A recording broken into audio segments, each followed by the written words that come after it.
Hi everyone, আসসালামু আলাইকুম। আশা করি আপনি সবাই ভালো আছেন। আলহামদুলিল্লাহ আমরা ভালো আছি। আর আমার এই কাছাকাছি একটা ফকির আছে। ফকির এই যে ছোট ছোট কাপে ছোট এই এটা না, তুই আমাকে একবার গিফট করছিলি ছোট সময় এই কাপটা। আমার মেয়ে তখন স্কুলে পড়ে, কোন ক্লাসে পড়ে কে জানে, 3 পড়ে হবে। মাকে কাপ পিস একটা গিফট করছিল ও আমার জন্মদিনে। ও ছোটোবেলা থেকে আমাকে এরকম গিফট দেয়। বড়বেলার দেয় না? না না, ছোটোবেলায় কয়জন বাচ্চারা দেয়। আজকে আমার পছন্দের রান্না করব।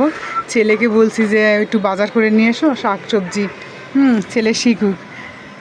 আর সবসময় তো আমি যখন গেছি বাহিরে তখন বৃষ্টি ছিল, নিচে গিয়ে দিয়ে বৃষ্টি, এই জন্য আর করি না, শাক পাতা তখন ওঠেও নাই। আমার পছন্দ শাক হলো পুঁই শাক। পুঁই শাক নাকি খাওয়া ভালো না, কী আর করবো, মাঝে মাঝে পছন্দের জিনিসও খেতে হয়। একটু বসলাম চেয়ারে। আর এই যে পুঁই শাকের ডাঁটাগুলি আমাদের পুতুল খালা ও ডাঁটাগুলি লাগাইছে, দেখি ওর হাতে নাকি ভালোই হয়। এটা কী রে, এই ডাব্বাটা কোথায় পাইছে পুতুলে? আনিকা, এই ডাব্বা কোথায় পাইলো পুতুল? এই যে পুতুলে এই যে ডাঁটাগুলি লাগাইছে যে ওই ইসে থেকে মানে নিয়ে আসছে না। আমাদের এটা ছিদ্র করা লাগবে না?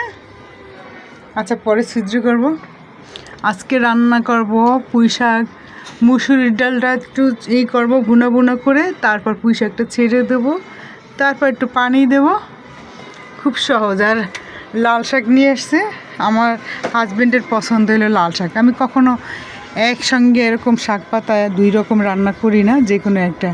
আজকে ভাবছি 2টাই রান্না করব। ছেলে যেহেতু নিয়ে আসছে, বেশি করে আনে নেই, ভাগ্যিস অল্প অল্প শাক নিয়ে আসছে, এই আর কি। আর রান্না বান্না আর কি দেখাবো,